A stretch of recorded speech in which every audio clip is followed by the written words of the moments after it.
This is a relay project. Real Talk starts right now.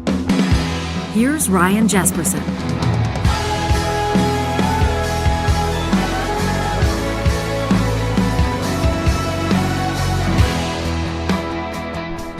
We want to welcome you to this, this is the final episode of Real Talk for the week. If you listen to us every single day, number one, we appreciate you.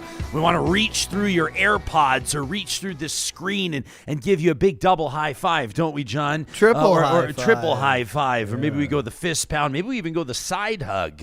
You and I gave each other a side hug this morning, getting excited about this show that we're going to put together. Yeah, we really should have a secret handshake. Yeah, just I so know. You know. I know. Why don't we? Doesn't everybody? Have you ever seen the videos of those teachers? They're always like, they're on these Instagram accounts that are like, good news stories, or, you know, and it's like the teacher that has a different secret handshake with every student in the room. And as they walk in, the teacher just goes through and hammers these out. Teachers are underpaid. I have no problem recognizing my limitations, and I would never be able to pull that off. But maybe with you, we get one going. Maybe with our Patreon supporters, we could have like a secret handshake or something like that. Max Fawcett is going to join us in just a little bit, and we've got a ton going on. Pierre Poilievre, the Conservative leader, federal, obviously, in our home city of Edmonton last night. It's part of his Axe the Tax rallies. I want to talk to Max about that. I probably don't have to tell you if you pay even the tiniest little bit of attention to politics or to buzz on the street, you know that April 1st coming up, the carbon tax in Canada jumps up from $65 a ton to $80 a ton. This ultimately on the road, $15 every single year till 2030 when it's at $170 a ton. If you're like me, you're going, I have no idea what that means to my bottom line. What does that mean at the pump? What does that mean for me when I'm heating my home? For our friends, our fellow Canadians that work in agriculture, you're going, what does this mean for me when I'm drying my grain or whatever else? There's a lot that you got to kind of try to figure out here. There's a lot you got to understand. And of course, the political posturing on top of all of it, from the feds, from the opposition, from everybody else, it seems, makes it that much more imperative that we talk it out, that we stick to the facts, that we check those facts that are being presented. And I'm looking forward to Max doing that today. Of course, you know, the lead columnist for Canada's National Observer. It's also going to be, because we're breaking for Good Friday and Monday, by the way, as well, Easter Monday. So the next episode of Real Talk is going to be on the Tuesday. That's coming up on Tuesday, April 2nd. It means that our friends at the DQs of Northwest Edmonton and Sherwood Park will present the Flamethrower today, a special early edition. We just got an email from Carolyn down in Calgary, whose email starts with, Ryan, you're driving me crazy. And so I sent her a quick note back. I said, Carolyn, I'm not trying to drive you crazy, but I will let you know you will be included in this episode of the Flamethrower. We've got a great take as well from Gabriel, who wants to rant about billionaires. He thinks that we were kissing Elon's ass a little bit too much the other day. And so we're going to give Gabriel the conch, and Gillian's got a take on that Danger Cats comedy troupe, and there's more as well. So this is an episode you're going to want to take in from start to finish, and it wouldn't be happening without the support of Business Career College. They've got a pretty simple and focused message for those of you that are looking for a rewarding and high-paying career. Who isn't? But here's the rub. You don't have a university degree, and you've always let that get in your head, but guess what? You don't need one to get started as an insurance professional with Business Career College. You know, in Canada, insurance agents are making great salaries, oftentimes up into the six figures after just a short time on the job. All you need to do is take an approved course and then pass your licensing exam. Business Career College offers industry-leading approved courses in life insurance, property and casualty insurance, plus they've got expert instructors passionate about helping you launch your new career. And there's an added bonus because you're hearing about this on Real Talk. You can save 15% on any insurance course with the code Real Talk. That's all one word, Real Talk, when you get started today at businesscareercollege.com. Axe the tax. Spike the hike. These are working, though. That's the thing about political slogans, is they work. I love slogans. You know what I like more than slogans? Alternative ways that you're going to combat climate change. Because I don't hear them. I hear Spike the hike. First of all, isn't Spike the hike, doesn't that sounds like you're raising. It sounds Spike like, you the know what hike. I think it could, whatever the Spike think tank hike, was, I think they made a little mistake Football there. players might look at it as like spike it, throw it I down. know, but I understand what you're saying. If you're looking at graphs, it seems like it's a going spike. up. a lot of people, including the federal government, we're going to play a clip from Federal Energy Minister Jonathan Wilkinson in just a minute. It's critical. He's critical of Pierre Poilievre's. Why don't we load up the Poilievre clip right now, though, Johnny? He's critical of what the federal Conservatives are saying. He's going, listen, like carbon pricing was first introduced in BC by Conservatives. The facts are that carbon pricing was first introduced in Alberta by Ed Stelmach as well, right? If you really want to get into it, and we will with Max in just a second. But first, here's Pierre Poilievre behind the podium. This is not at one of his rallies this week, but this is just a few days ago, Pierre Poilievre putting the Prime Minister on notice. The good news is Canadians are good and decent people. They do not have to live like this. They should not have to give up on the things that we all used to take for granted, like affordable food and homes, all for the ego and incompetence of one man. Life was not like this before Justin Trudeau. It will not be like this after he is gone. We're going to replace the hurt he has caused with the hope that Canadians need. And then Pierre Poilievre goes on to talk about how the Conservatives will introduce a vote of non-confidence in the House. Let's get Max in on this. Max Fawcett, a good friend of this show, lead columnist at Canada's National Observer, looking sharp in the tan jacket with the white tee today, buddy. You look like you're ready for spring. Is that linen? It is linen. Yeah, I'm trying to manifest spring since there's still snow in my backyard. Okay. And it's almost April, so I'm just trying to make it happen with the way I carry myself. I like it. Well, hey, we respect optimism for sure. The beginning of April 1st, that carbon tax jumps up, and obviously the Conservatives are gaining political ground on that, or at least making political hay as best they can. What do you make of Poilievre's statements the other day? This vote of non-confidence obviously wouldn't pass unless they can get the NDs on board. But big picture, let's zoom this out. Where are you at? I mean, it's more performative stuff from him. It's not surprising. It's not surprising that the vote of non-confidence didn't carry, because that was never going to happen. I mean, look, he's 20 points ahead in the polls. What he's been doing is working. There's no reason for him not to keep doing it. And the Liberals have really kind of sunk themselves with their own messaging on this. It began as a measure to address climate change. Then it evolved into an affordability measure. Now it's helping put more money back in your pockets. It's just they're all over the map in how they're trying to communicate this to people. And it's already such a difficult thing to communicate in the first place. Like you said, slogans are effective. Look at Make America Great Again. It was a very simplistic representation of the challenges that a lot of Americans face, but it worked. And so is this. You have the Liberals on the other end coming out and still trying to get economists to explain this to Canadians. Look, I love economists. I've often said they're some of my favorite people, but they are not effective political communicators, and they are not operating at the level that most Canadians are at. So, yes, it is absolutely true, as the Economist said in the open letter they released, I guess, earlier this week, that Poilievre is essentially lying about every aspect of the carbon tax. It is not driving up the cost of food. It is not the prime mover of the affordability crisis. And we know that by looking at America, by looking at other G7 countries where they don't have carbon taxes, and yet they have almost identical rates of food price inflation, shelter inflation, every other kind of inflation. So, if we're actually going to look at the facts, we know that the carbon tax isn't doing any of this, but he's got a nail, and he's going to keep hammering it until it's, right down in that board. So why don't we get into sort of how, listen, it's not an indictment of Pierre Poilievre that he's grandstanding and coming up with slogans and, manipulating or, I don't want to say controlling, but influencing people's perspectives on this, because that's his job, right? He's leader of the official opposition. So in my mind, it's up to the Liberals to better communicate this whole thing. And I think that this has been poorly communicated the entire time. Because if it is indeed true that the average Canadian family is going to receive more in rebates than they pay out in the tax, I don't understand. Like, where did the communication breakdown happen? How did that, which sounds like a pretty plum scenario for Canadian families struggling with affordability and issues around their household expenses right now, how does that not land while Justin Trudeau is driving up the price of your groceries, which may not be true, you say? Why is that landing? Like, where's the communication breakdown? I mean, I've been writing about this feel like for 5,000 years. I've definitely been writing about the communications problems with the carbon tax and rebates since at least 2020. I think they assumed on some level, number one, that it was kind of a done deal after the last election, that we wouldn't still be talking about this. And so they didn't have to invest any time or energy in explaining it to people.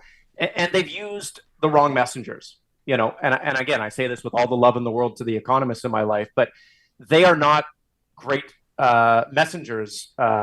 People do not generally have warm and fuzzy feelings about their econ professors if they went to university. This is not like professional athletes or celebrities or even teachers.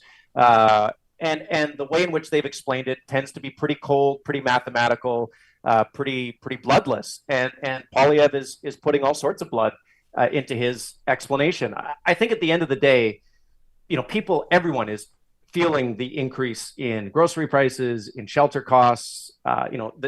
Even with inflation being back down basically to the 2% target now, that's increase in prices. The prices have increased, and it's an increase on the level that we're at now. They're not going to go down back to where they were before the pandemic. And so even if inflation is quote unquote licked, it still hurts for a lot of people, and they want someone to blame. They want something to blame that maybe plausibly can reverse the pain if they vote in a different person. And so Poilievre and his team have very smartly kind of served up a perfect scapegoat. They've said it's all this guy's fault. It's all this one policy's fault. All you have to do is make me prime minister, and I'm going to make it all go away. And the truth of the matter is that's not how any of this works. If you look at the actual data and you look at the actual, the information here, but feelings don't seem to care about these facts right now, and you're seeing that everywhere. Interesting twist. Feelings don't care about the facts. Economist Chris Reagan out of the Max Bell School of Public Policy at McGill University, I'm citing reporting by the Globe and Mail, says this issue, talking about the carbon tax increase, has clearly been heating up. He says the quality of the debate is not quite as good as it should be. Max, he's one of the signatories, one of the 100 economists that signed the letter that you're talking about as of Tuesday afternoon. They say and acknowledge, while the main political criticism of the program is the cost to consumers, economists are saying that a carbon price is actually the least costly way to lower emissions. They say other methods like direct regulations tend to be more intrusive and inflexible and cost more. And of course, all of this at the end of the day notes that if you do nothing, you pay the biggest price of all when it comes to climate change. So Johnny alluded to it out at the gates today. He says one of the things he doesn't love with all the political thrust and parry, the back and forth, is when opposition parties don't bring alternative solutions. Now, we're not in an election age. The writ hasn't dropped, so the demand for opposition to present real clear policy alternatives is a little more pithy. But what might be an alternative that you could see the Conservatives putting in front of Canadians for their consideration, say, 12 months from now? It's a good question. And I think based on the way certain provincial parties have acted, certainly the way the UCP in Alberta has acted since 2019, they will keep the industrial carbon price in place, which as recent reporting, recent modeling notes, is actually doing most of the heavy lifting in the country. It's doing, I think, 60% of the forecasted emissions reductions that are happening as a result of the carbon tax. So I think they will keep that in some form.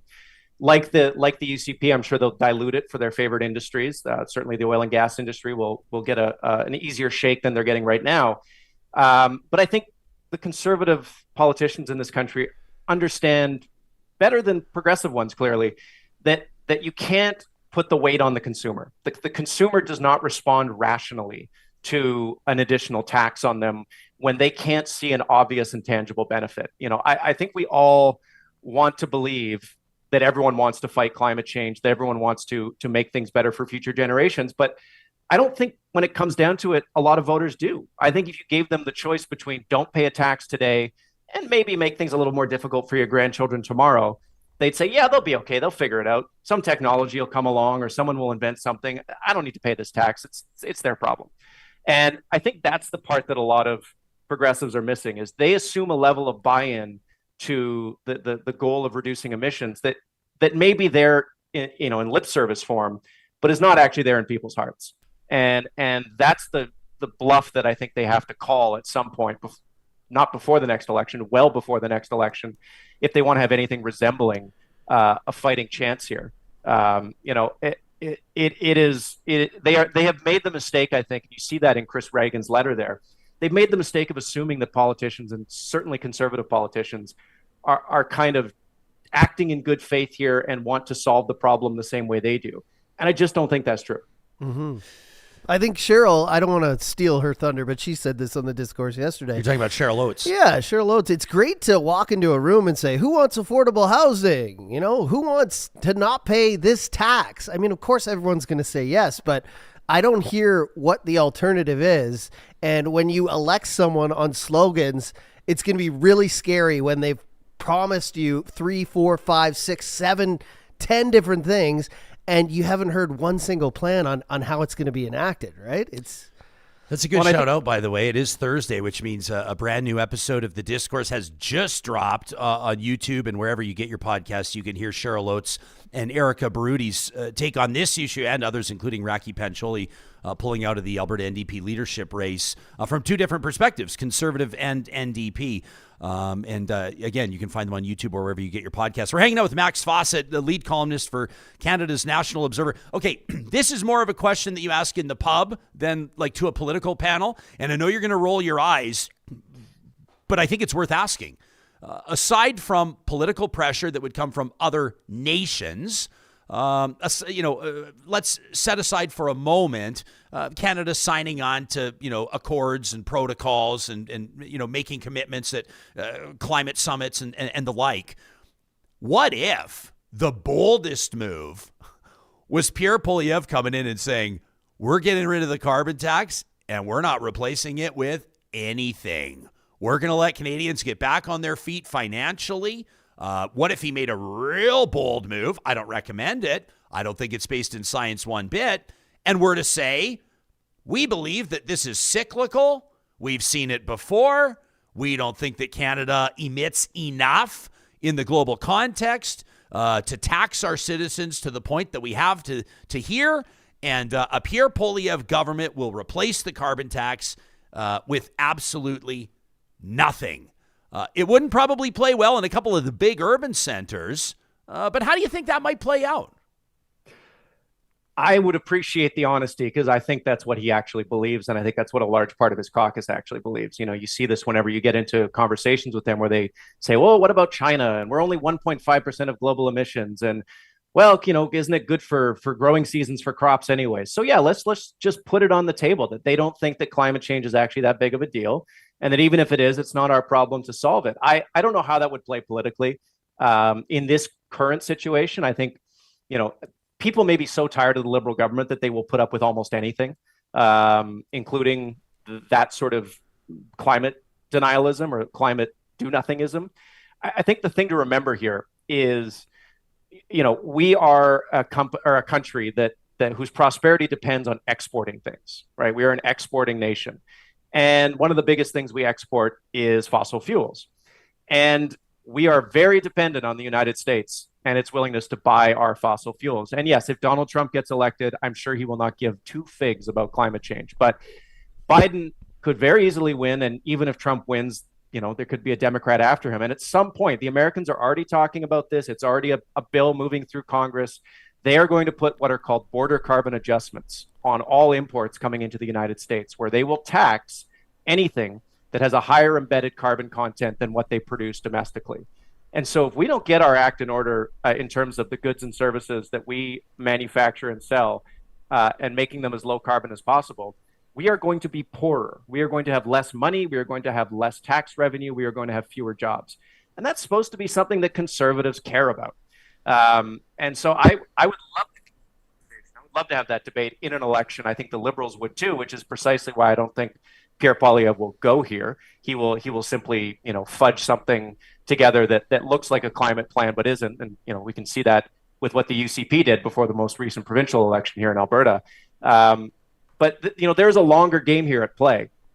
And for a political movement that always talks about how concerned they are about deficits and debt and what that does to future generations, they are very, very oddly indifferent to what climate change and the failure to take it seriously will do to future generations, because that's going to have not just a climate impact, it's going to have a massive financial impact on those futures.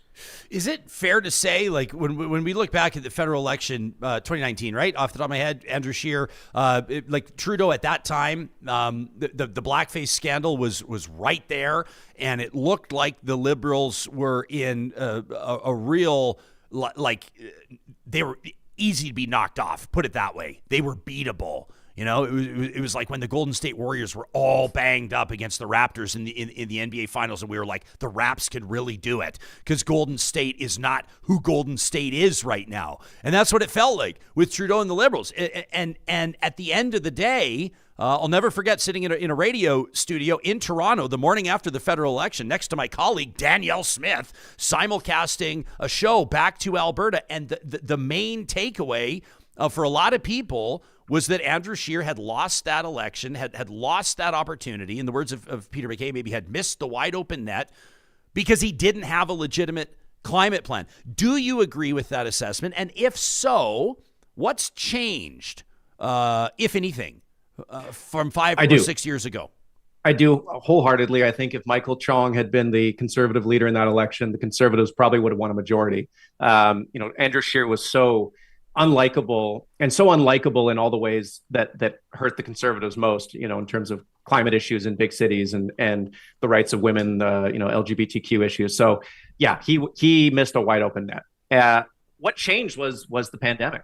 Affordability issues from 2015 right up until, early 2020 just weren't that high on people's agendas. There were definitely young people in particular in Vancouver and Toronto, who were annoyed by housing prices, were annoyed with how expensive things were. But that had been true in the Harper years. Pierre Poilievre loves to pretend that this all started the moment Trudeau became prime minister. But, Vancouver was the most expensive housing market on earth in 2015 when Harper was prime minister. Toronto was very close to that top of that list. So these are not new problems. What changed was you had COVID, you had the supply chain disruptions, you had Russia's invasion of Ukraine, and all of a sudden, everything is just way more expensive. Groceries are suddenly noticeably more expensive. Rents are going up. We have just everything is just sort of going through the roof. And then all of a sudden, those climate issues kind of move down the scale a little bit. It's that old Maslow's hierarchy of needs that we learned in high school or university. If your basic needs aren't being met or feel like they are under threat, the higher sort of aspirational needs kind of go to the back seat. And so concerns about what the world will look like in 2050 and 2100, the effect of carbon dioxide emissions, not as important as you not being able to pay your rent, right? And I think that's the shift that happened. And Pierre Poilievre and his team noticed it way faster than anyone else in Canada. They got ahead of it. They owned it. I had been barking at my Liberal friends basically since 2015 to take housing more seriously, and they never did. It took Poilievre and a double-digit lead to get them to sort of wake up and smell the coffee here, and I do think that is what has changed. And so the only way that maybe climate change goes back to the top of the list is if affordability issues go back down, and maybe that happens by October of 2025. Interest rates come down. Inflation on food has been negative for the last 3 months, so maybe. But that's a hope that the Liberals have. That's not anything that they can really personally control at this point. We had mentioned earlier a comment that the federal energy minister of natural resources as well, Jonathan Wilkinson, made in response to Poilievre's criticism around the Liberals and the carbon tax. Just for context, here's what Minister Wilkinson said. Honourable Minister for Natural Resources. Thank you, Mr. Speaker. I'm very happy to stand up for British Columbians on this. British Columbians led the way with a price on pollution. It was Gordon Campbell, a right-wing premier in BC, who actually put in place the first price on pollution, led Canada, was a leader in the world. My goodness, it is a shame to see British Columbians like that who deny the reality of climate change. I agree very much with David Eby when he says we should stop listening to the baloney factory over there. There you go, from Federal Minister Wilkinson. How much of this, Max, could come back to the Liberals changing their tone on this and sort of starting to reiterate to people maybe why carbon pricing aligns with conservative ideology? Can you see that in the playbook? And I saw, the Prime Minister tried to do this at that press conference. I believe it was in Calgary a little while ago, where he pointed out how ironic it was that, if the Conservatives aren't supporting a carbon tax, then they must be supporting the heavy hand of government and regulations. And isn't that ironic, because it's not Conservative, except that his own government is using the heavy hand of regulation with, the clean electricity regulations, with the oil and gas emissions cap. So they're stepping on all their own messages here. It's very confused. Even the point about Gordon Campbell, which I've made. But for a lot of people, all they'll know is that Gordon Campbell was a BC Liberal. They don't know that the BC Liberal Party is actually not affiliated with the federal Liberal Party. They'll just go, he's a Liberal. He brought in a carbon tax. How is that a dunk on Poilievre? So, the Liberal messaging here is so fractured and sort of incomplete and true. It has the virtue of truth, and then you have Poilievre whose messaging is basically untrue, but it is dead simple. And we see which one is working here. And so that doesn't fill me with tons of hope about the future, that, complicated true messages always lose out to simple wrong ones. But that is the state of play. And I think the only way the Liberals actually dig themselves out here is they have to change the policy. They have to, and I've written this, I've said this, they have to scrap the consumer carbon tax. They have to retreat and make the Conservatives fight them on the industrial price. Yeah, but Max, hang on though, doesn't this give ammunition? Isn't this like this provides an opportunity for every single Conservative Premier on the prairies and across Canada, for that matter, to say, 8 years after we started calling, 10 years after we called for it, the Prime Minister finally listens to us, did what we would have done 10 years ago. Imagine how much money we would have saved you if the Prime Minister had taken our advice, they'll take credit for it, had listened to us and done this 10 years ago, or never applied that tax in the first place. I guess the question I would pose to the Trudeau team is, do you want the premiers and Poilievre to have a good day in April 2024, or do you want to have a good day in October 2025? So yeah, you'll take a beating on this one for a few days. There'll be a couple of cycles where they will get their "I told you so's" out, and then they won't have that issue to beat you over the head with anymore. It'll be gone, right? And then it's just the industrial carbon tax, and then you have them on, I think, better ground where they are forced to either agree with your industrial carbon tax or attack it. And be clear, the business community wants the industrial carbon tax. The large oil and gas companies actually want the industrial carbon tax. That's why it's still around in Alberta. And I just think it puts the Conservatives on much less steady ground. And the Liberals have to take more fights to the Conservatives. They're getting their asses handed to them on almost every single issue right now. They're always in a defensive posture. And I think if you have any hope of winning an election, you need to find a few issues where you can get on your front foot a bit. I want to read an email from Anne in just a little bit that talks about the fuel tax. I want to get into your column in Canada's National Observer on how the provinces play a role in inflation. Plus, I got to talk to you about the Alberta NDP leadership race. Fascinating stuff happening there. However, we also look to our YouTube live chat. We have the super chat, Max, where people can toss us a few bucks. And obviously, we don't guarantee we'll read their questions, but I'm not going to lie. The chances get a little bit better that their questions are going to get read when they're highlighted in yellow, with $10 into the kitty. So a shout out to S. Scott Kilpatrick for his $10 contribution through our super chat. Thanks, Scott. And this is just a fun one. He goes, "What makes Max an expert?" On what, right? I was the editor of Alberta Oil Magazine for a few years. I've been in Alberta a long time. I'm a former business magazine editor. I worked in the Alberta Climate Change Office, so I know a little bit about these issues. Certainly doesn't make me an expert. It makes me a guy with an informed opinion. I think those are different things. I would always yield the floor to, an actual, academic subject matter expert on these things. But, the nice thing about social media, and there are very few things that are nice about social media these days, is, everyone gets to have their say, and then we weigh whose opinion has the most merit. So, this contributing gentleman to your Patreon, up to him to decide what my opinions are worth. The good news is that we'll take a beer purchased with his $10. We'll put it in our fridge with your name on it, Max, and so Scott can buy you a beer. We're hanging out with Max Fawcett, lead columnist for Canada's National Observer. I encourage you to follow him on Twitter at Max Fawcett. More with Max in just a minute. Anne writes in on the fuel tax, but first, we're not trying to sell you anything here, friends. This is for any of you that own or operate a business, a small business that could use a little help with your online presence, with your digital presentation. The Digital Economy Program through the University of Alberta Centre for Cities and Communities is a free initiative that helps build the online presence of small businesses in the Metro Edmonton region and surrounding areas. You've got to have 49 or fewer employees. So you got to have fewer than 50 employees to be eligible. And here's how it works. And by the way, we've done this. So I'm coming to you from a point of having participated in this program. Super cool. Business students, they work as consultants and they'll meet with you. They help you boost your digital literacy. They can help you create a Google profile. If you need to build a Shopify or Etsy e-commerce website, maybe you don't understand Facebook ads, but you'd like to. This is funded by the Government of Alberta in partnership with Business Link, Digital Main Street, and the University of Alberta. It runs through till October 1st of this year, so you've still got time to register. For more information, go to yourdep.ca. That's yourdep.ca. It is absolutely free. It literally makes no sense at all for you to not participate in this fantastic program for small and medium-sized businesses. Our friends at Friesen Brothers want to let you know that April 12th is opening day for their brand new West Edmonton location. 10 a.m. April 12th, Friesen Brothers Glenora officially opens its doors.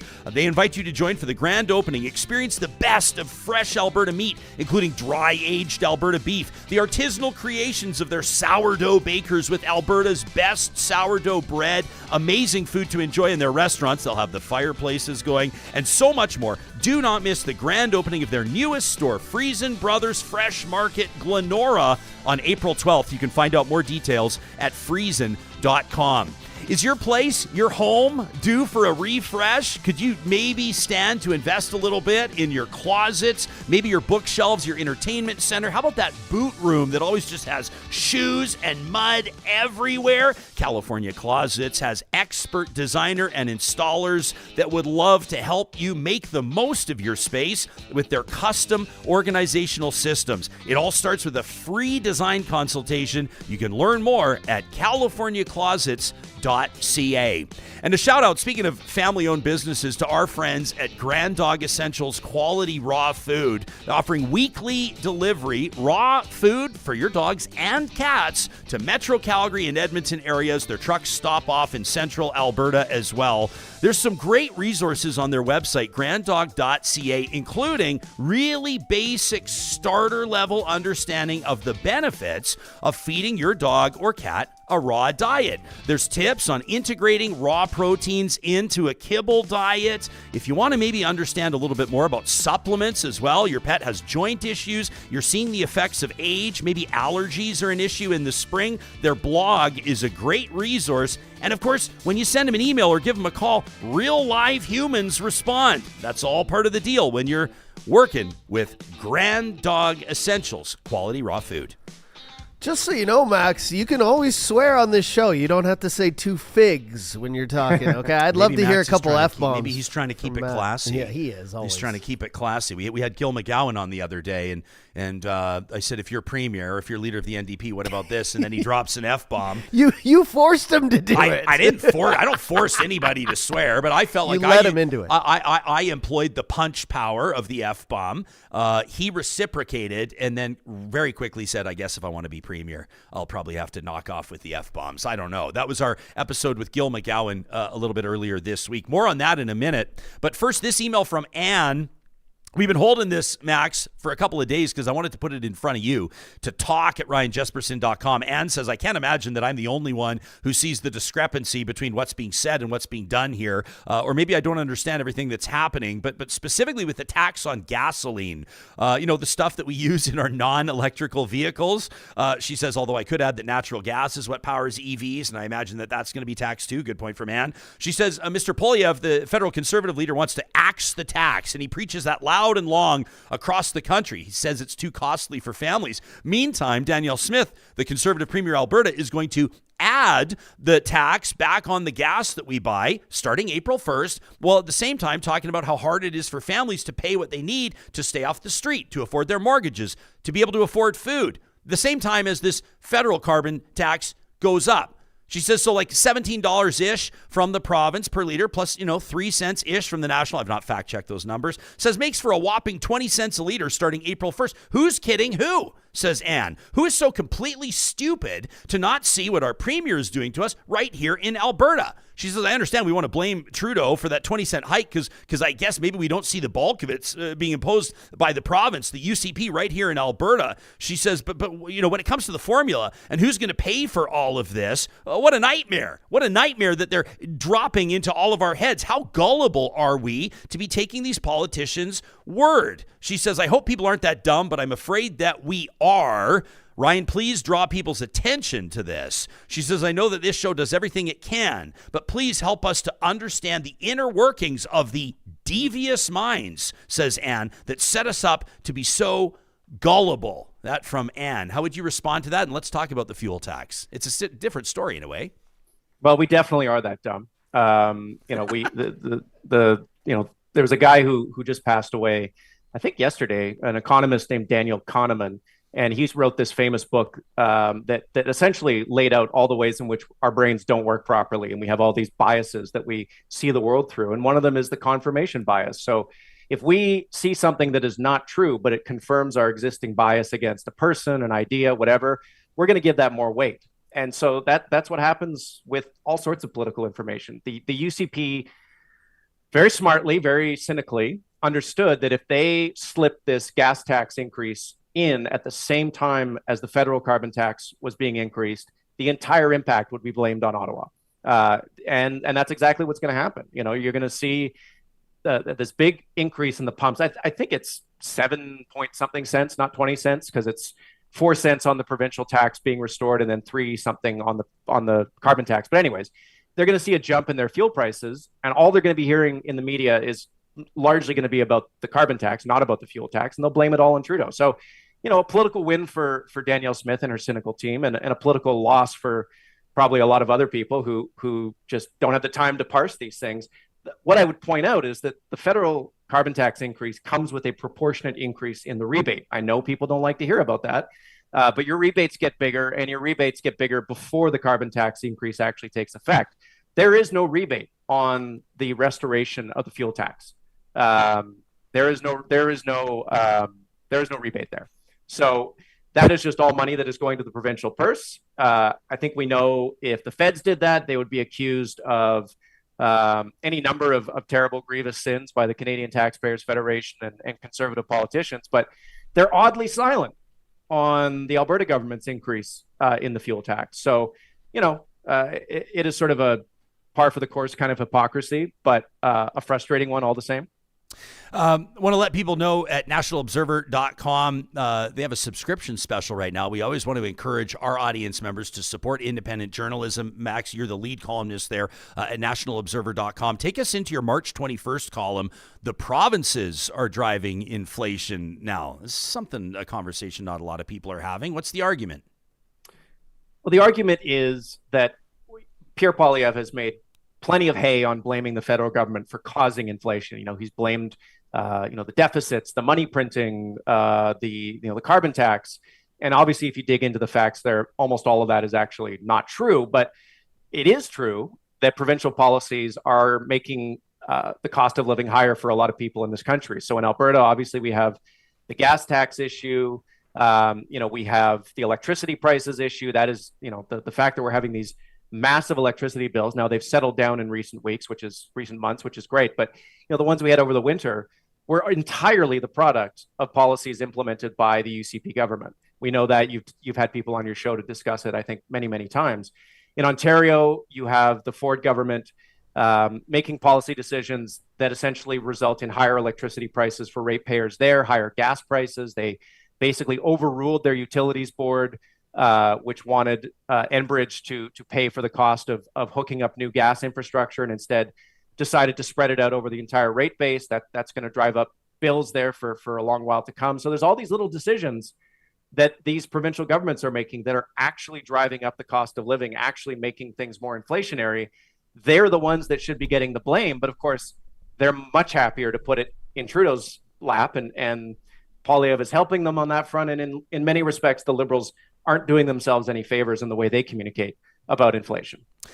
This really has nothing to do with anything. It's just an interesting hypothetical presented by Templar Rising in our YouTube live chat. I'm just curious to see how this lands with you, because this is, I'm going to say, a likely scenario over the next couple of years. Templar says, opens with, God bless Danielle Smith, the Queen of Alberta. Okay.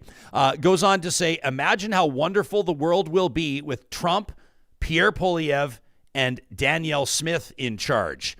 Goes on to say that people will be lining up for medical assistance and dying. A bit of a cheap shot there, but still, we could very well see President Donald Trump, Prime Minister Pierre Poilievre, and Premier Danielle Smith in power at the same time within the next 18 months to 2 years.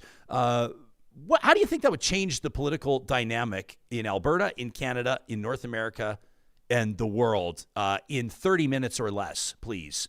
Max, do you agree with me that this could very well be the reality within the next 18 months? I think it's the smart money. Yeah. I think it's far more likely than Danielle Smith, Justin Trudeau, and Joe Biden. I think it would be quite bad, actually, for Danielle Smith. She would no longer have her favorite, hobby horse to ride. She would no longer have her favorite scapegoat to blame for everything. You can't blame Trudeau in Ottawa when it's Poilievre who's the prime minister. Now, I'm sure she will maybe spend 6 months to a year still blaming Trudeau, even though he's out of office, for all the things he messed up. But she would lose that card that she has always been playing, which is, Ottawa's out to get us. Ottawa doesn't understand us. We need to do all these things to make ourselves more independent. I don't know how you play that card when there's a conservative who's prime minister. I also think that Trump, if he was president, would do some things, say some things that would be very bad for Canada. I mean, yes, I'm fairly sure he would make Keystone XL a reality again, although I'm not sure if TC Energy would even want to try that again. They've burned so many bridges and so much money on that, although Alberta did kick in $1 billion on our end. But, maybe there's another pipeline, but, we could see NAFTA or whatever it's called now, USMCA, get torn up again. We could see all sorts of trading relationship issues crop up. And all of a sudden, it would be a big problem. And her coziness with Trump, her coziness with that movement, I think would become a pretty big liability, because at the end of the day, I promise you, Donald Trump does not care one bit about what's best for Alberta. He does not care one bit about what's best for Canada. And anyone who's fooling themselves into thinking that this would somehow be good for us has not read the room in an even remotely competent way. Are you, when you talk about inflation and you look at, you cite economist Trevor Tombe in your piece, nationalobserver.com, and he's looking at inflation dropping, if I read that correctly, below 2% over the next while, which is actually super encouraging considering where it was. Now, I know a lot of people have kind of paid the price on a personal level with those measures, the Bank of Canada and the rate increases. And when you're talking about individual households and $300 here, $500 there, $700 here, you're talking big hits to families. At the end of the day, is there reason for optimism for families that have been experiencing a crisis in a very real way, families that have been canceling vacations, families that have sold their second vehicle or maybe their first one, families that have been cutting down on grocery budgets and making sacrifices every single day? Is there reason for optimism? Yes, I think there is. This is not a popular story to tell, and it won't play well, certainly with the conservative base. But, the central bankers, those evil central bankers, have managed to do something that most people thought was impossible, which is they brought inflation to heel without creating recession.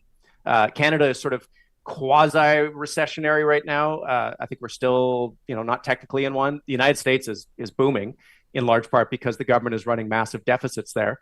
But we've had this amazing thing where we brought inflation down very quickly, back to the target range, as Professor Tombe says, by the end of the year, below the target range of 2%, without crashing the economy. Stocks are at record high, asset prices are still up. So that is a good thing. There are clear distributional problems in there. The rich are still getting richer, and that is something that we've been sleeping on basically my whole life. And progressives continue to, I think, sleep on far too much. And it explains the rise of people like Trump and Poilievre. But it is a good news story. Inflation is licked. You're not going to see these issues at the grocery store anymore. Your mortgage rates are going to come down. If you're renegotiating in a year or two, they're going to be way lower, I think, with one caveat, unless Trump comes in, because Trump's policies are going to be massively inflationary. If you want to avoid, or you're worried about inflation, you should be shit scared. There you go, Johnny. I swore. You should be shit scared of Trump, because what he will do, the things he has promised to bring in, are just incredibly reckless and incredibly inflationary. Can you give us an example? He is going to cut taxes for the rich again. He is going to do massive spending. He's going to do much bigger tariffs. He's talked about like 10% just across the board tariffs on all trade. Tariffs are hugely inflationary. You want to know where some of the inflation that cropped up after COVID came from. It came from the tariffs that Trump brought in as president. And so, we need what's happening right now, which is, technology is driving down inflation in the United States and Canada. Monetary policy is, immigration is. I know this is, again, not a popular subject in some circles, but immigration is clearly deflationary or anti-inflationary. And so we have a lot of good things happening on that front, unless Donald Trump gets elected. On March 25th, we spoke with Calgary's Mayor Jyoti Gondek about her one-on-one sit-down with the organizer of that petition that's calling for her recall. Pretty interesting conversation. She takes us behind the scenes, so to speak. Talks to us about whether or not she's decided to run again as mayor. Talks about the personal and political toll and maybe sort of a change of direction, or at least a change of approach to office that she's adopted since this recall that has approximately 42,000 signatures, that of about a week ago. People can check out that interview on March 25th. The reason I tee that up is it's been interesting to see. She told us that the organizer of this petition, who presents himself as just a guy, like has an HVAC company, something like that, works in Cal. He says he's not that much of a political insider. Apparently, according to the mayor and her recollection of their conversation, this petition organizer is frustrated that he thinks his petition has kind of been co-opted, like it's sort of been taken over.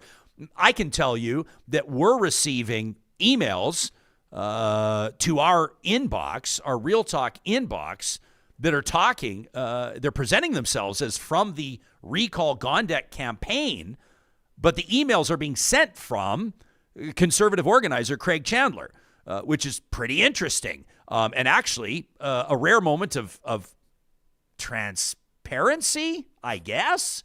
But it's very clear that this petition is not just being driven by this guy, by Landon Johnson, who organized it.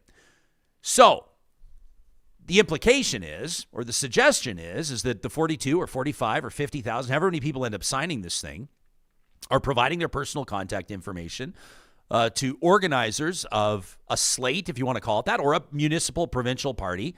The province of Alberta is opening the doors to this. We talked to Dwayne Brad about it just a few days ago if people want the background. But the province of Alberta is making a move that they didn't campaign on, by the way. That's just a fact, that they're going to introduce municipal party politics in Alberta. Some people might think that's a great idea. Some people think it's an absolutely terrible idea. But it leads me to this point in our YouTube live chat from former Calgary councillor, former conservative Calgary councillor Jeremy Farkas, who says, Ryan and Max, don't forget, you're talking about President Trump, Prime Minister Poilievre, and Premier Smith. He says, not to mention Take Back Alberta-led councils in Calgary and Edmonton, including the mayors, which could make for another interesting dynamic. Now, part of me wants to believe that with, and this is kind of like a, I don't know, finding the one clean spot of bread on a shit sandwich, maybe. But you have to assume that if Take Back Alberta is controlling or influencing city councils and has influence on the provincial government, that maybe, just maybe, cities might get treated a little bit better by the province. Am I trying to go too Pollyanna on us right here, Max? Or could that maybe be the one clean spot of bread in all of this? That's a very, you are searching for the tiniest silver lining in the world there. And I congratulate optimist. you. You found it. You found it. Look, there, when this petition came out, and I called it on the first day. I certainly wasn't the only person. I'm not special here. This was not a authentic, organic petition effort. This was an attempt to generate a clean mailing list of signatures and emails and contact information of people who really dislike the mayor, so that when they introduce political parties at the civic level, they have this great database to work from, and they can start mining those contacts for donations and volunteer hours and all the rest of it. This was the whole point of the recall legislation when it was brought in place in the first place. The Conservatives are much better in this country, and much better, frankly, around the world, at this sort of level of political activity than progressives are. Progressives are naive. Progressives believe the best in people. And I think Conservatives use and work the system to their maximum advantage. And that's exactly what they're doing here. I think the gentleman whose name is on the petition, apologies, but he's a useful idiot. He is someone that they could put out who had a clean background, who could appear to be sort of a naive and wholesome messenger of democracy, because obviously you can't do that with Craig Chandler or any of the other sort of longtime operatives who are driving a lot of this stuff. And so they have their database now. They mission accomplished. It was never about recalling the mayor. It was about getting those names. My silver lining in all of this is that if they do what they're planning on doing at the municipal level, it will. And if Poilievre is the prime minister come 2025, I think it creates a golden opportunity for the Alberta NDP. I think, the Naheed Nenshi-led NDP, and I'm sort of teeing you up there, but, they will be basically saying to people, you have Conservatives running everything right now. You have them in Ottawa. You have them at the municipal level. And look how things are. I doubt the healthcare system will be better. I'm not super optimistic about other aspects. And so it gives them a really clean and easy message to tell the people, which is you need a voice. And you don't have one right now, and we can be your voice in Edmonton. So that's my silver lining. We're talking to Max Fawcett. I do want to talk to you about the Alberta NDP leadership race. Fascinating development with Rakhi Pancholi dropping out this week. You can make the argument for, you can make the argument against. Had some interesting points from Real Talkers that said that they think that she made a real mistake when it comes to the future of her political career. Gil McGowan's in there, but everybody's talking about Naheed Nenshi. He drew a huge crowd in Edmonton a couple of days ago. So did Pierre Poilievre last night. We'll stack those up together when we return with Max in just a quick second. But first, to those of you looking to, what's that, spike the hike we don't want? What would be one with job? Can you come up with like a cool slogan on the spot for some of you trying to like ramp up your employment, something like that? Someone can come up with something cool, I'm sure. Yeah, some sort of a catchy phrase. Find the grind, or what are you talking about? Yeah, refine your grind. Yeah. Are you looking to refine your grind? We need more slogans on the show. Our friends at Kubi Renewable Energy are on the lookout for dedicated professionals to join their dynamic team. They're looking for workers all the way from apprentice electricians all the way through to seasoned journey persons. The company's growing, and it is growing fast. They've got office locations in Edmonton, Calgary, Kamloops, Lethbridge. Shout out to Lethbridge. Rapidly expanding across Western Canada, and they need your help to bring these solar savings to communities across Alberta and BC. They're looking for solar PV designers, residential sales representatives, plus admin staff. Kubi commits to continuous improvement. It drives them to pioneer advancements in the industry, making significant strides toward a sustainable future. If you're ready to make an impact, be part of a forward-thinking team, reach out to their HR generalist. I'm going to give you an email address here. It's julie.m at kubienergy.ca. Embark on your rewarding career journey with Kubi Renewable Energy. If you missed the email, just check out kubienergy.ca and check out the careers link there. Our friends at Complete Care Restoration are literally the only Real Talk sponsor that hopes that you never call them. They hope that you never have to visit their website. But if heaven forbid you experience that gut punch that is wildfire, basement floods, sewer backups, you open up a wall for what you thought was going to be a small renovation project and you find mold, maybe even worse, asbestos, you're not going to want to mess around with this yourself. They've got trained, certified professionals for every application as they restore your property and rebuild your peace of mind. Complete Care Restoration was founded more than 20 years ago on the principle of providing above-the-norm levels of customer service and attention to their clients. They're ready to respond across Alberta 24/7. You'll find them online at completecarerestoration.ca. You know who else is hiring right now is our friends at Apex Automation. They're looking for Canada's most skilled, most ambitious professional engineers, or those of you, maybe the younger members of our listening audience that are just getting set to graduate from Canada's best engineering schools. Apex Automation is doing work across dynamic sectors in Western Canada, including potash mining in Saskatchewan, natural gas, oil and gas industry here in Alberta. They do a ton of work there. Even on the ports in BC. Heck, they just opened a field office in Texas. If you feel like you have more to give, if you feel like your current employee is not allowing you to reach your true potential, the team at Apex Automation would love to hear from you. You can find them on the sponsors tab on our website, ryanjesperson.com, or go directly to apexautomation.ca. And if this summer for you means a big hosting party, maybe there's a graduation in your family, high school, university, or otherwise, maybe a big anniversary, someone's monumental mile marker birthday, and you need to have your backyard looking top notch, why not visit landscapeedmonton.ca? That's where you'll find the portfolio for Eden Landscaping. They've been bringing outdoor spaces to life for more than 20 years, including our backyard last summer. They did a phenomenal job.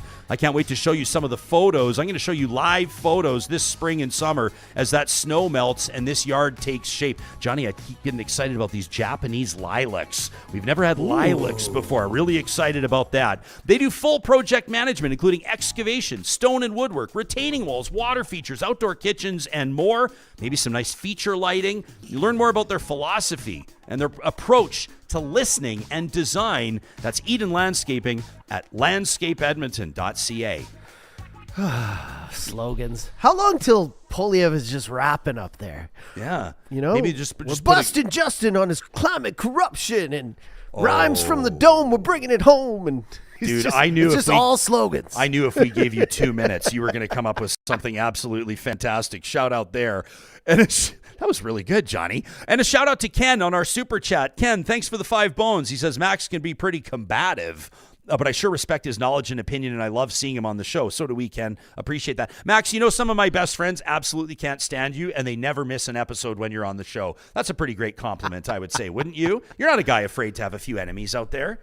I kind of like it, if I'm being honest. Okay, yeah. Well, you've never shied away from controversy. And this from Garth, who YouTube is letting us know is his 5th contribution to our super chat. Garth, thank you very much.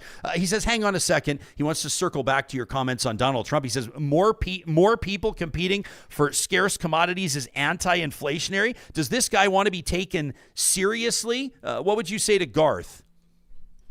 I would say I don't really understand what he means by more people competing for scarce commodities. Is he referring to inflation? Is he referring to the tariffs that Trump would bring in? I mean, you look at the economic analysis of Trump's record and Trump's policies.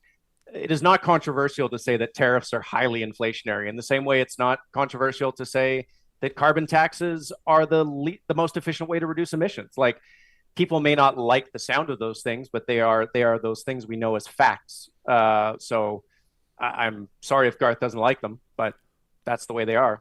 On on March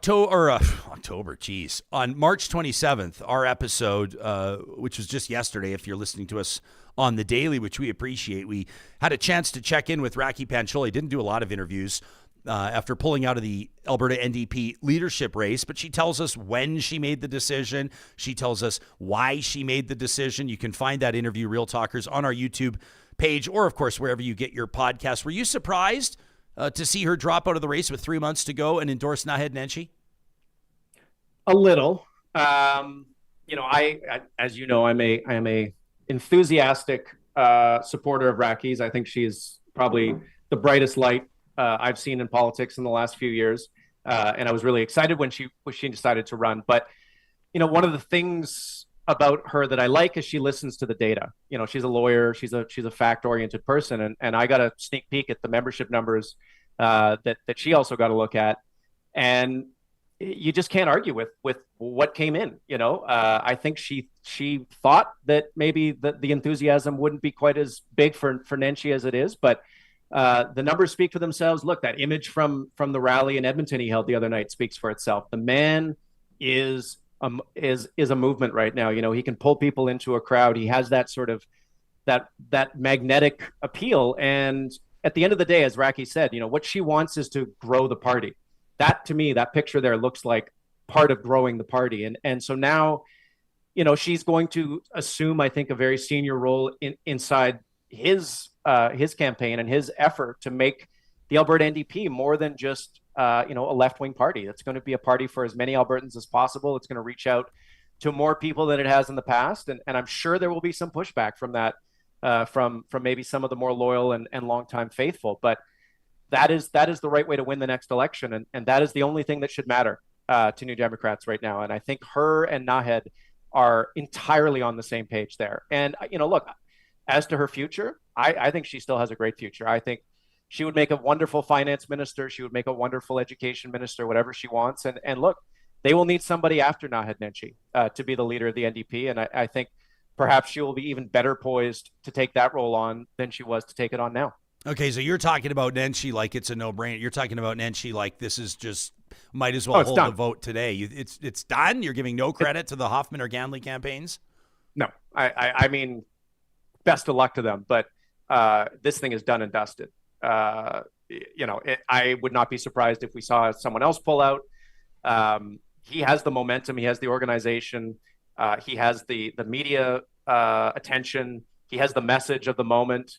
I saw an image of one of the other candidates. I won't name who it was, but they were sort of proudly showing a stack of memberships that they were dropping and suggesting that was why the membership numbers surged. And it was like 40 memberships. And they've doubled their membership in a week. You know, we're talking about 8,000 to 10,000 memberships that got added over the course of a week. 40 memberships ain't going to get it done. Are you saying that are you saying at the outset of this, the day before Rachel Notley announced her resignation as leader or her impending resignation as leader, are you telling me that there were just 10,000 members province-wide in this party? That appears to be what that's what the data says. Yeah. I mean, it's tough. And Rakhi got into that with her proposal to sort of give people the choice of whether they wanted to become a federal NDP member as well as an Alberta NDP member. There's a lot of people I know, especially down here in Calgary, they don't want to become an NDP member because they don't want a federal NDP membership. They don't want to be seen to be endorsing Jagmeet Singh. They don't like his politics. They don't like the way he's running things. And that's just a huge turnoff for them. Maybe Nenshi has found a way to kind of push people past that discomfort, but I think that explains why the membership rolls were as small as they were going into the leadership race. Can you tell us what can you tell us? You said you got a sneak peek at these membership numbers. I haven't seen them. I don't know where my little birdie is. I don't know where we didn't get any brown envelopes under the door yesterday, did we, Johnny? I didn't see any. No, maybe it's just the beer delivery. Okay. Max, what can you tell us? I mean, from what I saw, it doubled. So right. From 10 to 20,000. More or less, yeah. Okay. I think it's more like doubled from like 8 to 16, if memory serves. But it was just an astonishing increase, and kind of a demoralizing one if you're on any of the other campaigns. So I am sure they will put forth a brave face. I am sure that one of the candidates, almost certainly Sarah Hoffman, will end up sort of being the standard bearer for the legacy membership, the sort of more ideologically committed NDP members, especially in Edmonton. But I don't think that has a chance in a one member, one vote sort of open membership system. I just think when Nenshi can go out there and sign up 1,000 people at the drop of a hat, I'm not clear on how you would ever overcome that. And Rakhi backing out of the race or siding with Nenshi is bad for the other candidates, because your strategy, if you're one of the other non-Nenshi candidates, is you need to keep everyone in the race till the end so you can hopefully get this thing to string out over multiple ballots, and then you can roll up to a win the way, Ed Stelmach did or Andrew Scheer did. The fewer people that are in the race, the more dominant Nenshi's lead looks like. Shout out to Adam O'Brien. I haven't seen his name in our live chat. Great to see Adam there. He's the founding CEO of Bitcoin Well. They were at launch of Real Talk, our presenting sponsor. Love those guys. Adam says, I agree with Max on very few things. I do agree that this race is over. Interesting take from Erica Baruti's on this yesterday. And I don't want to put words in Erica's mouth. People should just listen to the most recent episode of The Discourse. I think it was called Axe the Tax, R.I.P. Rakhi, or R.I.P. Rakhi, yes. Axe the Tax, where Erica lays out why she thinks that Rakhi Pancholi made a devastating move in the context of her own political future. To summarize my understanding of Erica's take on this, she says, listen, you don't automatically take Rakhi votes and then move them all over to Nenshi. She says that's not how that works. She says there could be a lot of people that were looking to vote for a woman. There could be a lot of people that were looking to vote for an existing NDP MLA. And she kind of goes through her list of reasons why she thinks that it wasn't the smartest move for Rakhi Pancholi to do this. Can you see that as an alternative perspective on this whole thing? Could Rakhi have just made a big mistake? No, as with many things, Erica is wrong here. I think Rakhi understands her base pretty well. She understands the value proposition she was putting out there. I mean, you can see it in her launch video. She wasn't launching as a woman. She wasn't launching as an NDP MLA. She was launching as someone who represented change and someone who represented openness to new ideas and an expanding of the partisan tent. And you see that with the ideas she put out in the early stages of the campaign, abandoning the consumer carbon tax, defederating or disentangling from the federal NDP. These are not things that someone who is positioning themselves as a continuity candidate or anything like that would put out there. And her and Nenshi are basically on the same page. As I said, they both want a bigger party. They want a party that is more open to new ideas. They want a party that wants to win elections. They want a party that is willing to take some steps away from the federal NDP. And so I think, no, it's not going to be a 100% transfer of her vote to Nenshi, but I would bet heavily it is a 75 to 80% transfer that will go there. She's going to actively encourage them to support Nenshi. We've seen that with her taking a role with the Nenshi campaign. And if there's one thing I know about Rakhi's supporters, they love her more than anything else. And I think hearing her say that Nenshi has her support and her endorsement will go a long, long way.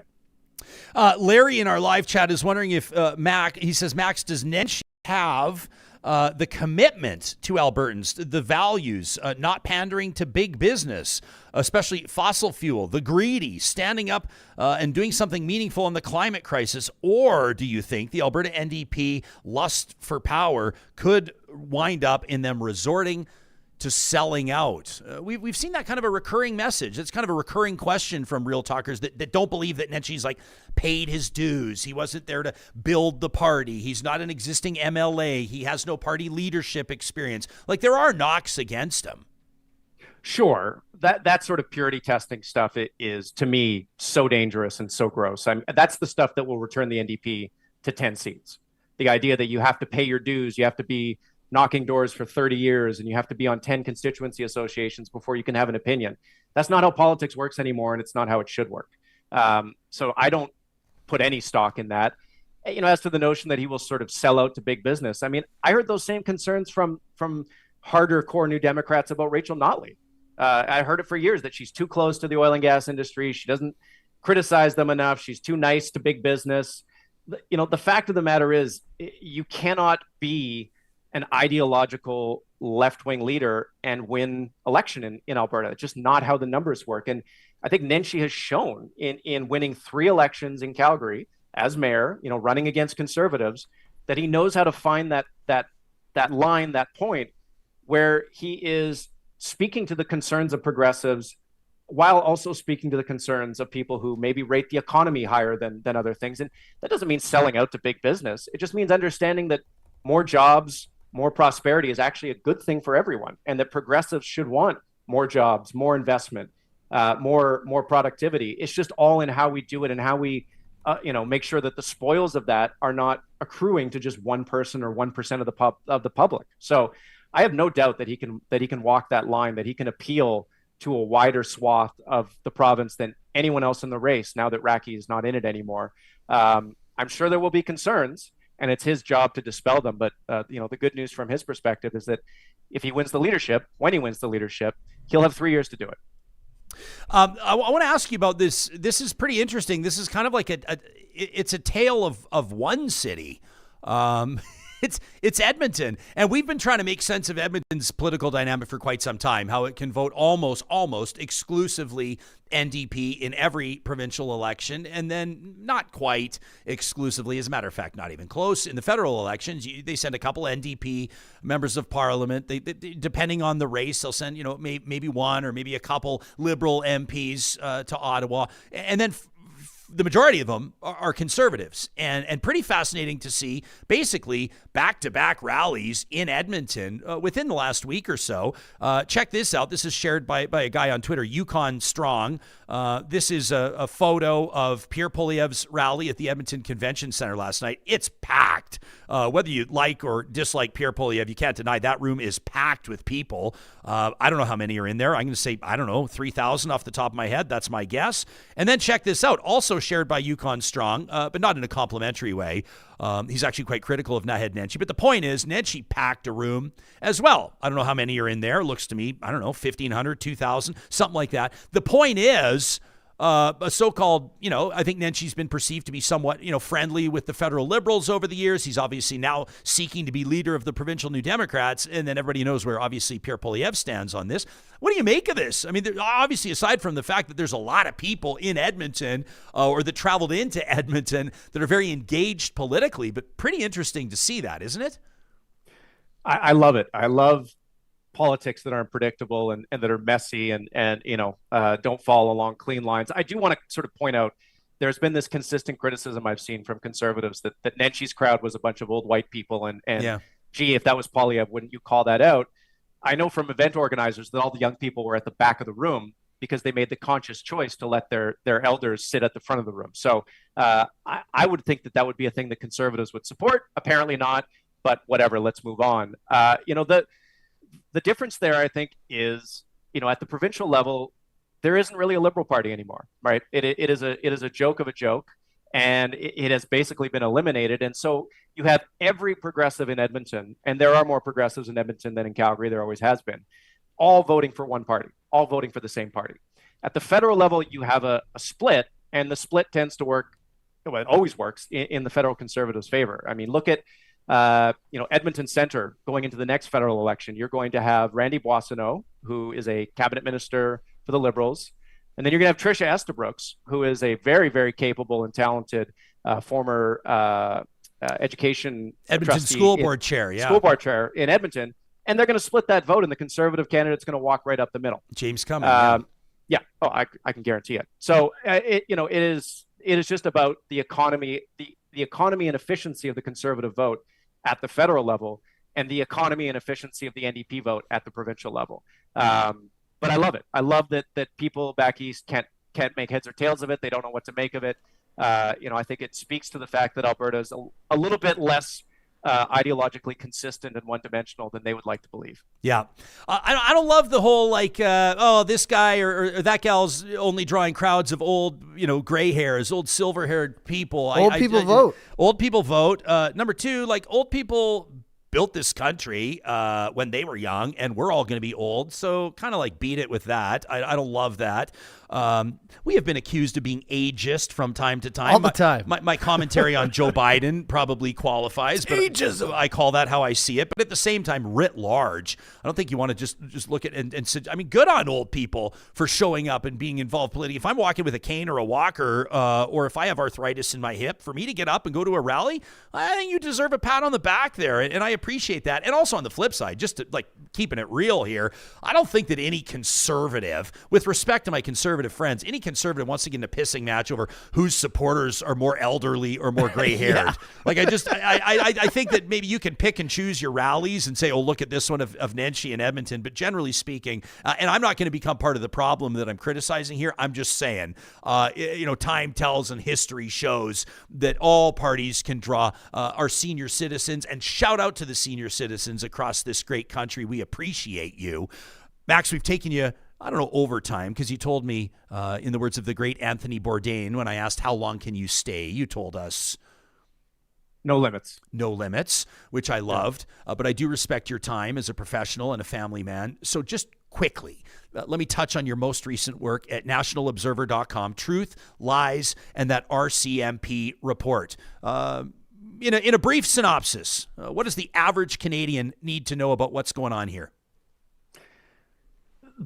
So this is the result of an access to information request from a university professor in BC. The RCMP back in 2022 did a threat assessment, which they do all the time, sort of a 5-year threat assessment. And they identified things like climate change, things like paranoid populism, their words, not mine, misinformation, the spread of misinformation, and affordability issues, especially among young people, as potential threats to domestic stability. And a lot of journalists reported it straight the way it was, which is, this is what the RCMP is concerned about. Postmedia and its various pundits framed it as young people are prepared to revolt over their poverty issues, that they are, that there is the prospect of civil unrest over how poor people are. And of course, Pierre Poilievre picked up on this framing, shared it in the House of Commons. Russia Today picked up on it, of course, because anything to make Canada look bad. And it just spoke to me to the fact that, we absolutely need to have a conversation, especially about the way in which young people are getting screwed over. I've been on that beat for more than a decade now. But we can't have that conversation if we have people in our ears and on our eyeballs and in screens who are misrepresenting the state of play to us and are doing it for page views or for political purposes. The RCMP didn't say those things. That report didn't say anything about a revolt. It didn't say anything about an uprising. And it's really, really irresponsible for people to put those words in the RCMP's mouth just to keep people angry, to make them, to stir them up, to keep them, in line with whatever agenda these folks have. I think we should be dealing our cards off the top of the deck on this stuff if we actually want to help young people. And that to me is kind of the concern here. For all the talk that we've heard from Pierre Poilievre about, young people and rents and cost of living, and he's right about all of it, I remain unconvinced that he's actually serious about doing anything about it. I think this is all a wedge. It's a prop for him. And when he gets into office, I think that will magically and suddenly fall down his list of priorities. And that will only make young people more pissed off, more alienated, and more disillusioned with the system. And that is a risk. Maybe that'll show up in the RCMP's next 5-year report. Yeah, I mean, I think I'm not saying anything profound here, Max, but everybody, regardless of age, regardless of political stripe, would do themselves well. If you find yourself going down these rabbit holes or with a little extra time on your hands, you're on Google, you're digging around, you're educating yourself like I know this audience does. Take a look at how different politicians in different parties have campaigned, and then take a look at their top priorities in like their first 100 days in office or their first year in office, and pay close attention to which politicians and which parties do what they said they were going to do and which ones give them, receive a mandate to govern and then give themselves their own mandate when it comes to how they're going to torque that governance. And we see it across the board a lot of times, things happening that did not appear, that there was no mention made on the campaign trail that's happening now. I love this from Doobie Is in our chat, who says, this is the report I was talking about in the chat the other day. James says this report is huge. Max, there's a reason why we claim the most engaged and smartest listening audience in the entire country. We're grateful for you, Max, giving us more than an hour of your time. People can read your work. Subscribe at nationalobserver.com. Thanks for this, and a happy Easter to you and yours, pal. You as well. I always love these, so happy to do it anytime and have people hate me even more. Hey, that's all right. Hate listens, hate views, we'll take them all. That's Max Fawcett, lead columnist for Canada's National Observer. They pay our bills. They sure do. I love this. Thanks for swearing, Matt. Yeah. Thanks Max. Thanks for finally getting serious. When we were talking about, and I hope people know, like when we say old people, we're not like talking like older people, our senior citizens, whatever you want to call it. 65 and up. But I liked this is like people sort of kind of jumped on this, and Chad says old people matter. Jeremy Farkas says, looking at the demographics of the crowd at the Nenshi event should be making the UCP strategists shit themselves. That's exactly what I was thinking. What about this from 80s Fanify? And I saw the same thing from Alberta Girl. They go, old people don't want their pensions fucked with. Yeah. And you hear NDP, you automatically think young people who don't know what they're talking about. That photo, I was like, why are they trying to make fun of this? This is what the UCP prides himself on, having older, wisdom voters on their side. So that to me, I was like, I don't know why someone would make fun of this. This is a good thing for the NDP. Yeah, I mean, I just think if you want to, for the benefit of our YouTube viewing audience, you can go back to this this Nenshi rally, and first of all, it's a fool's errand to start digging in. Like, I guess we can do like what everybody else does and like zoom in on the photo and start seeing these people. But like, number one, to try to like characterize somebody's base as this or that and not the other, do that at your own peril. But I just, to me, what matters here is that the room is packed. It's overflowing. And you say the same thing about Poilievre last night, but it doesn't. The point is, people are super engaged in politics, and generally speaking, I think that's a great thing. Yeah, I was at not generally speaking, without qualification, that's a great thing. 100%. I was at ECC for another event last night, but I saw some of the crowds at the convention center. Oh, it was packed downtown. But we're also talking about a chilly Thursday night in Edmonton. What is a rally going to look like on a Saturday, or when we get farther into this thing? This was the first big event with a bunch of people there for Nenshi, and by no means I'm not like trying to push for Nenshi or anything. I'm just saying I feel like all the posts I saw dragging down these old people at the NDP rally was like the opposite of what the UCP and conservatives usually do. I just thought I was living in like a, in Seinfeld, where the backwards, the other world. Where, the parallel universe. I'm like, what's happening here? I need to go back and rewatch the whole Seinfeld thing. We got this email from Kathy. Talk@RyanJesperson.com. She says, Jespo, Johnny, the Real Talk team, I've been really enjoying your interviews with the NDP leadership candidates. Thanks, Kathy. As a matter of fact, as of now, unless somebody else enters the race, we've spoken to all of them. So you can go back in our archives and hear from each one of those candidates, including some that aren't getting as much ink, to use an old newspaper phrase. Like Jody Calhoun Stonehouse came in here and just brought like a ton of energy into the room. I loved what she brought to the table. Gil McGowan yesterday talking about how he wants to be, a couple of days ago, talking about how he wants to be the next Peter Lougheed, which was kind of a bold thing to say, but it got everybody's attention. Where's the but in this email, though? Yeah, no. So here's what she says. She goes, to be honest, she goes, I'm really impressed with all of them.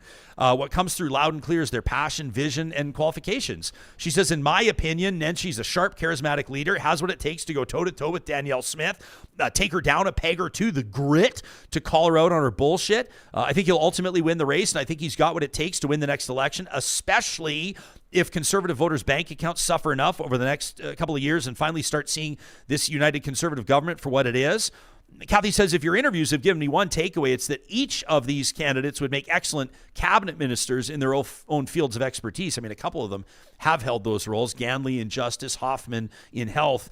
Says Hoffman's bulldog tenacity and blunt manner reminds me of Winston Churchill. Wow. I could see doggedly supporting teachers and students, bringing the schools back into the 21st century. Gil McGowan, says Kathy, has flown under my radar until I heard him on your show. But boy, was I ever impressed with his vision, passion for our energy sector and workers. I asked him about that. You have to listen to the interview, but I said, is your prominence as a union boss going to help you or harm you? And he answers that question. Kathy says maybe he's exactly what Alberta needs to break us free from the oil and gas cult that's blinded us for the last 50 years. She says, and I'm old enough to remember when our utilities were public. It's not a big deal. Privatization doesn't work unless there's fair, healthy competition. Big corporations more concerned with making investors happy, retaining expensive CEOs, than providing quality products at a reasonable price. She says, and then Jody Calhoun Stonehouse. Wow. Just wow, says Kathy. She says, I'm realistic. I know that politicians are all pretty good at talking big game, and I have no rose-colored glasses when it comes to how the game works, but it's just been refreshing to listen to candidates who are passionate about progressive visions and have tangible plans on how to solve some big problems.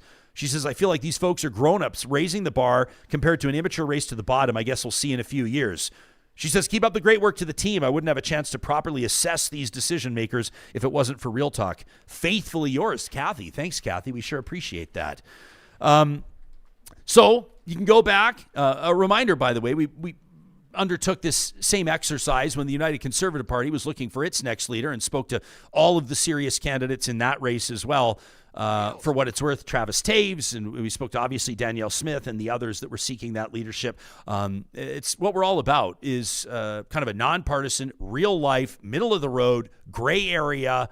We understand life happens in the gray areas, understanding of what's happening with the politics around us. And we appreciate your feedback to talk@RyanJesperson.com. Before we get to the Flamethrower, an early edition, a Thursday edition this week, I wanted to recognize this from was it Kathy in our, oh gosh, she deserves credit, Johnny, because she tossed us $10 in the super chat. So let me scroll back and make sure I get this right. Sure. There's been a bit of a trend on today's show, and we sure appreciate. Kimberly says, here's a little something for Easter eggs this weekend. She says, did you see the Westlock rainbow Easter egg? I sure did. You so remember this the town guy's of walking Westlock, around. right? Yeah. Look at this. So for background, people that don't remember, the town of Westlock, we talked about it on the show, and there's some details that you got to consider here.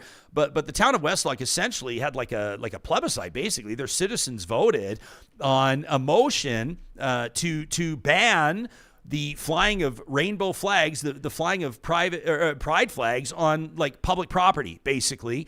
And Westlock's town council actually urged its citizens to vote in support of keeping the pride flags, or at least keeping the door open to fly them.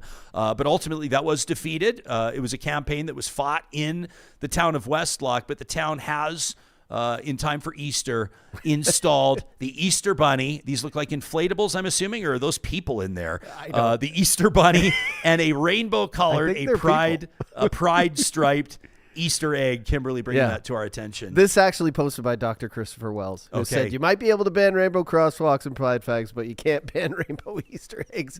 And props to them for being out there on a cold and windy day. Yeah, no kidding. And again, thanks to Kimberly for that contribution to our super chat. We sure appreciate you, Real Talkers. Every week, our friends at the Dairy Queens of Northwest Edmonton and Sherwood Park, that's Palisades, Nemeo, Newcastle, Westmount, Baseline Road, give you a chance to get whatever you need off your chest. This is a weekly tradition where you bring the heat. You give us your hot takes. We want to hear them. These are real emails.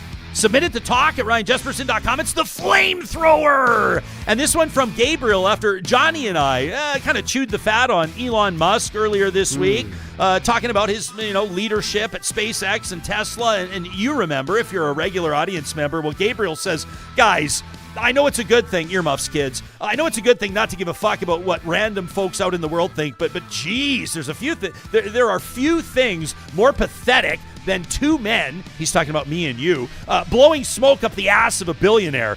It is very, very unserious to say you give a shit about small business owners. We do. And the small guy, we are, that somehow exist in the cognitive dissonance to think that people who are worth billions of dollars give two shits about you or me or literally anybody.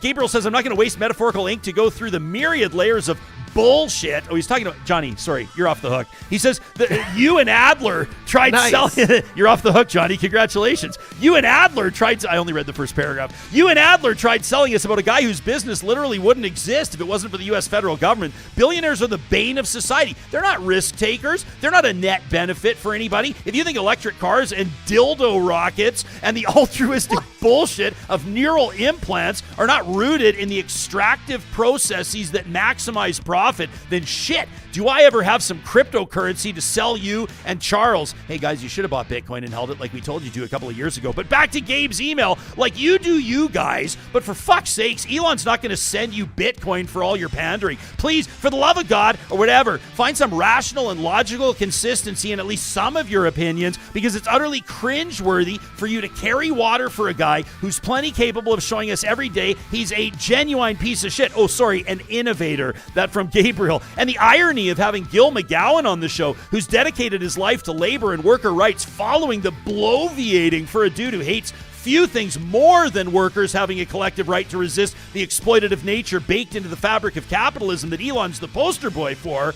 is so utterly ironic. But hey, I guess your opinions got me to write in, so at least today you won and I clearly lost. Hey Gabe, we all win with diverse opinions and robust commentary. Wouldn't you agree? Thanks for taking the time to write in from the bottom of our hearts. This from Pam, who says, Ryan, as much as I respect Charles Adler's viewpoint on most topics, I can't believe that he finds it impossible to say the G word when it comes to Israel and Palestine, which is kind of interesting, by the way. Chuck, would you call it a change of tune in his appearance with us this week? Yeah. He basically said, if you care about humanity at all, he says you have to care about the children of Palestine. This in the context of the famine conditions. They're absolutely gut-wrenching and heartbreaking. Back to Pam's email. She says he finds it impossible to say the G word. She says, come on now.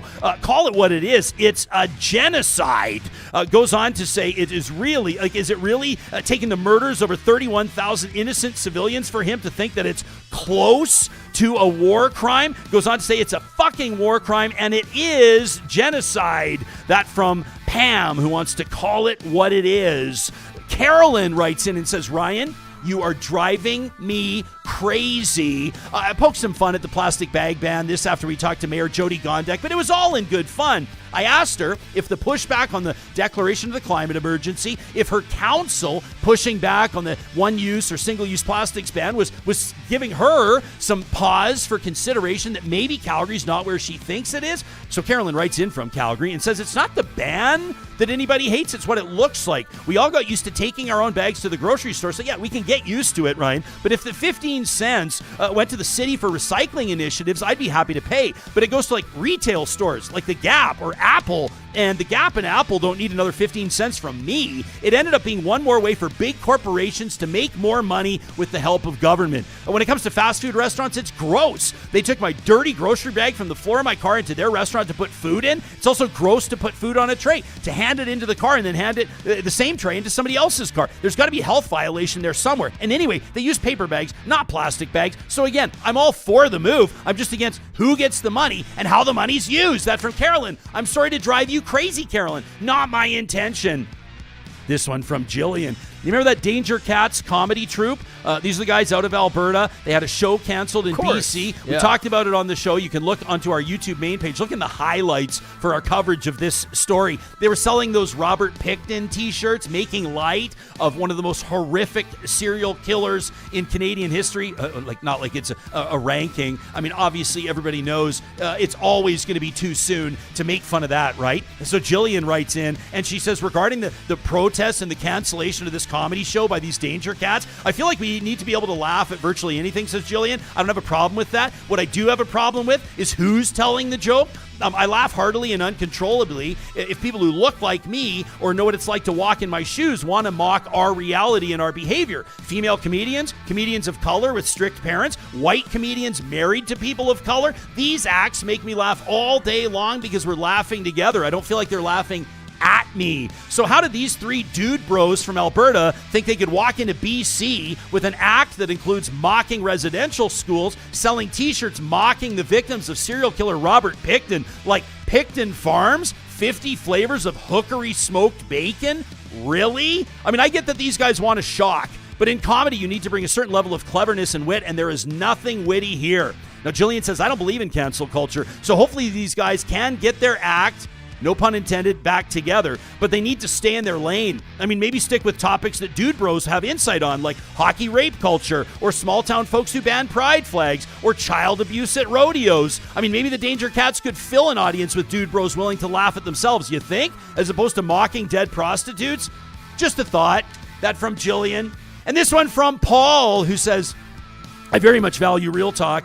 When it comes to party-based politics in municipalities, it's one of the most regressive, unrequested initiatives yet from Marionette Premier Danielle Smith. We elect councillors to represent us. We hire them to study issues, to consult and think about them, and then to make informed decisions after investing that effort. We expect them to change their minds when situations evolve, when priorities shuffle, and the best outcome is often not predetermined by political ideology. Party politics suggests following prescribed response. Taken to its logical extent, we wouldn't even need counselors for discussions and debates. Votes could be determined simply by counting party-colored stripes. Party politics leads to more Tucker Carlsons and fewer Ryan Jespersons. Thanks, Paul. Says if electoral voters can't spend a few minutes listening to and reading up on a candidate, maybe it's better they don't contaminate our electoral discourse by voting. Let's go the other way. Let's introduce nonpartisan, personal, merit-based politics at provincial and federal levels. That from Paul, who sent his email to talk@ryanjesperson.com. It's our weekly tradition, the Flamethrower, presented by the DQs of Northwest Edmonton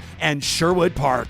Real Talk's taking a break on Friday the 29th and Monday the 1st. As we celebrate Easter, we hope you do the same with your families. We're back live on Tuesday, April 2nd. We'll see you then.